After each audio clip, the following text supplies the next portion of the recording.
High command ಭೇಟಿ ಏನಾದರೂ ಮಾಡ್ತೀರಾ ಸರ್? ಏನೇಳಿ ಹೈಕಮಾಂಡ್ ಭೇಟಿ ಮಾಡ್ತೀರಾ ಡೆಲ್ಲಿಗೆ?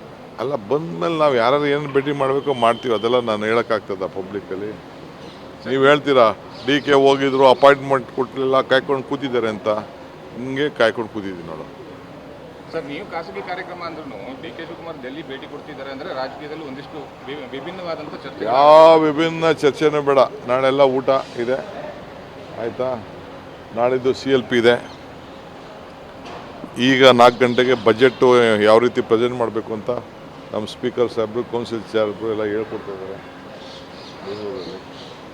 ಇಷ್ಟು ಕಾರ್ಯಕ್ರಮ ಸರ್, ಅಸ್ಸಾಂಗೆ ಈಗಾಗಲೇ ಒಂದು 43 ಕ್ಯಾಂಡಿಡೇಟ್ ಅನೌನ್ಸ್ ಆಗಿದೆ. ಇವತ್ತು ಇನ್ನೊಂದು ಸ್ಕ್ರೀನಿಂಗ್ ಕಮಿಟಿ ಇದೆ.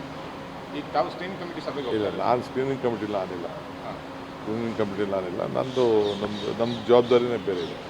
ಹೈಕಮಾಂಡ್ ಭೇಟಿ ಏನಾದರೂ ಮಾಡ್ತೀರಾ ಸರ್? ಏನೇಳಿ? ಹೈಕಮಾಂಡ್ ಭೇಟಿ ಮಾಡ್ತೀರಾ ಡೆಲ್ಲಿಗೆ? ಅಲ್ಲ ಬಂದಮೇಲೆ ನಾವು ಯಾರು ಏನು ಭೇಟಿ ಮಾಡಬೇಕೋ ಮಾಡ್ತೀವಿ. ಅದೆಲ್ಲ ನಾನು ಹೇಳೋಕ್ಕಾಗ್ತದ ಪಬ್ಲಿಕ್ಕಲ್ಲಿ? ನೀವು ಹೇಳ್ತೀರಾ DK ಹೋಗಿದ್ರು, ಅಪಾಯಿಂಟ್ಮೆಂಟ್ ಕೊಟ್ಟಲಿಲ್ಲ, ಕಾಯ್ಕೊಂಡು ಕೂತಿದ್ದಾರೆ ಅಂತ. ಹಿಂಗೆ ಕಾಯ್ಕೊಂಡು ಕೂತಿದ್ದೀನಿ ನೋಡು. ಸರ್, ನೀವು ಖಾಸಗಿ ಕಾರ್ಯಕ್ರಮ ಅಂದ್ರೂ DK ಶಿವಕುಮಾರ್ ಡೆಲ್ಲಿ ಭೇಟಿ ಕೊಡ್ತಿದ್ದಾರೆ ಅಂದರೆ ರಾಜಕೀಯದಲ್ಲಿ ಒಂದಿಷ್ಟು ವಿಭಿನ್ನವಾದಂಥ ಚರ್ಚೆ. ಯಾವ ವಿಭಿನ್ನ ಚರ್ಚೆನೂ ಬೇಡ. ನಾಳೆಲ್ಲ ಊಟ ಇದೆ, ಆಯಿತಾ? ನಾಳಿದ್ದು CLP ಇದೆ.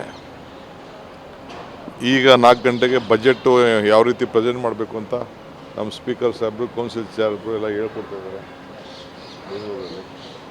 ಇಷ್ಟು ಕಾರ್ಯಕ್ರಮ ಸರ್, ಅಸ್ಸಾಂಗೆ ಈಗಾಗಲೇ ಒಂದು 43 ಕ್ಯಾಂಡಿಡೇಟ್ ಅನೌನ್ಸ್ ಆಗಿದೆ. ಇವತ್ತು ಇನ್ನೊಂದು ಸ್ಕ್ರೀನಿಂಗ್ ಕಮಿಟಿ ಇದೆ. ಈಗ ತಾವು ಸ್ಕ್ರೀನಿಂಗ್ ಕಮಿಟಿ ಸಭೆಗೆ ಇಲ್ಲ, ನಾನು ಸ್ಕ್ರೀನಿಂಗ್ ಕಮಿಟಿಲ್ಲ ನಾನಿಲ್ಲ.